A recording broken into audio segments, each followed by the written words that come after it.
ఆదికాండము 12వ అధ్యాయము.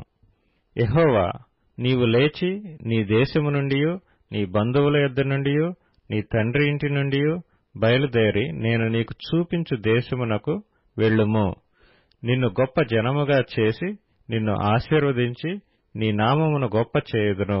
నీవు ఆశీర్వాదముగా నుందువు. నిన్ను ఆశీర్వదించు వారిని ఆశీర్వదించెదను, నిన్ను దూషించు వారిని శపించెదను. భూమి యొక్క సమస్త వంశములు నీయందు ఆశీర్వదించబడునని అబ్రాముతో అనగా, యెహోవా అతనితో చెప్పిన ప్రకారము అబ్రాము వెళ్ళెను. లోతు అతనితో కూడా వెళ్ళెను. అబ్రాము హారాను నుండి బయలుదేరినప్పుడు 75 ఏండ్ల ఈడు గలవాడు. అబ్రాము తన భార్య అయిన శారయిని తన సహోదరుని కుమారుడైన లోతును హారానులో తానును వారును ఆర్జించిన యావదాస్తిని వారు సంపాదించిన సమస్తమైన వారిని తీసుకొని కనాను దేశమునకు వెళ్ళుటకు బయలుదేరి కనాను దేశమునకు వచ్చిరి. అప్పుడు అబ్రాము షెకెము నందలి ఒక స్థలము దాకా ఆ దేశ సంచారము చేసి మోరే దగ్గరనున్న సింధూర వృక్షమునొద్దకు చేరెను. అప్పుడు కనానీయులు ఆ దేశములో నివసించిరి.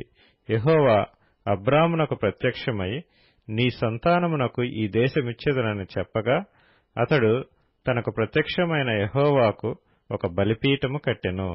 అక్కడి నుండి అతడు బయలుదేరి బేతెలకు తూర్పుననున్న కొండకు చేరి పడమటనున్న బేతెలునకును తూర్పుననున్న హాయికిని మధ్యను గుడారము వేసి అక్కడ యెహోవాకు బలిపీఠము కట్టి యెహోవా నామమున ప్రార్థన చేసెను. అబ్రాము ఇంకా ప్రయాణము చేయుచు దక్షిణ దిక్కుకు వెళ్ళెను.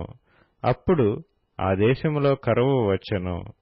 ఆ దేశములో కరువు భారముగా నున్నందున అబ్రాము ఐగుప్తు దేశములో నివసించుటకు అక్కడికి వెళ్ళెను.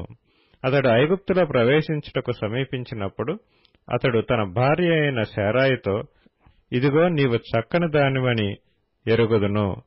ఐగుప్తీయులు నిన్ను చూచి ఈమె అతని భార్య అని చెప్పి నన్ను చంపి నిన్ను బ్రతకనిచ్చెదరు.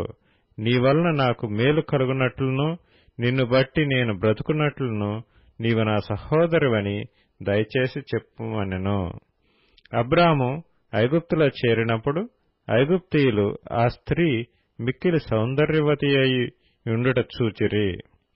ఫరో యొక్క అధిపతులు ఆమెను చూచి ఫరో ఎదుట ఆమెను పొగిడిరి గనుక ఆ స్త్రీ ఫరో ఇంటికి తేబడెను. అతడు ఆమెను బట్టి అబ్రామునకు మేలు చేసెను. అందువలన అతనికి గొర్రెలు, గొడ్లు, మగ గాడిదలు, దాసులు, పనికత్తెలు, ఆడుగాడిదలు, ఒంటెలు ఇయ్యబడెను.